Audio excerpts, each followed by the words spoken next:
When we heard Call of Duty Black Ops was preparing to unveil its multiplayer, we didn't waste any time. Our destination, Treyarch. Our mission, the most detailed hands-on coverage inside Xbox can provide. So sit back, relax, and keep a sharp lookout. Every feature you hear about in this preview has never before been done in a Call of Duty game.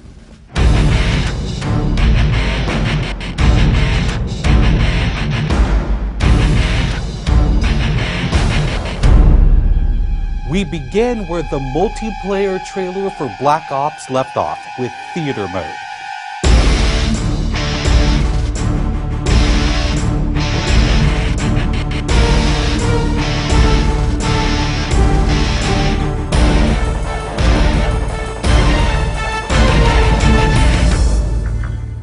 Dan Bunting explains.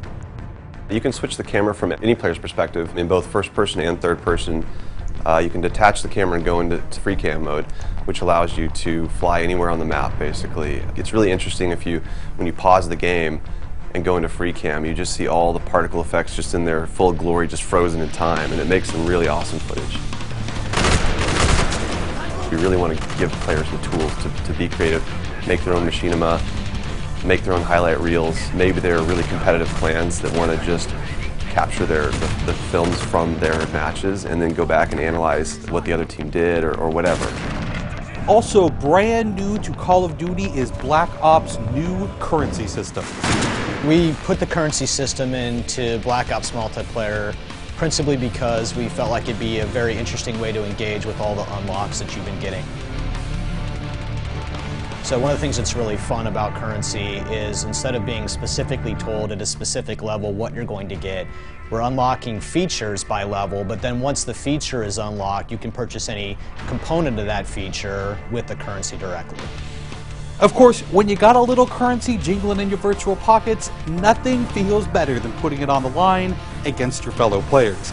Say hello, everyone, to wager matches. When we were developing the wager match game modes, we went through a whole bunch of ideas to find the 4 that we were going to use to ship inside the game. And really, if it wasn't people screaming in joy and frustration when they were sitting around the office playing, it wasn't good enough to be a wager match. Wager matches are all free-for-all modes, and they exist separately from the standard playlist. They include game modes like Gun Game, where you're in a race to score a kill with 20 different weapons, beginning with pistols and advancing through ever more explosive weaponry.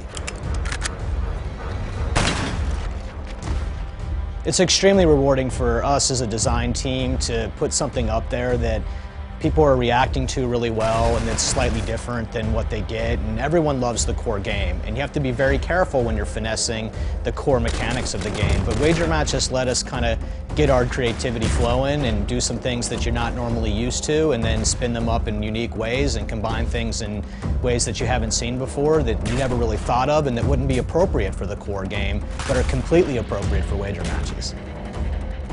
While the classic Call of Duty challenge system is still very much in place, Black Ops is also adding a new feature called contracts.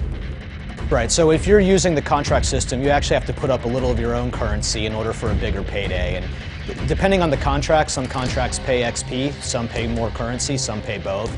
But they're all time limited, and it's game time limited, so you have to go to work to accomplish that contract within the time period in order to get paid. It's different from the challenges, in so much that the challenges some players like to use very aggressively, and they map out their path through the challenge system in order to maximize their XP gains, in order to level faster. And then a whole nother set of players uses the challenges sort of passively. They're there, when you get them they feel good, but contracts gives you a way to directly engage with the content inside the game. It says, hey, I'm an SMG guy, I want SMG based contracts, I'm going to chase my contracts and I'm going to get paid. And that's fun.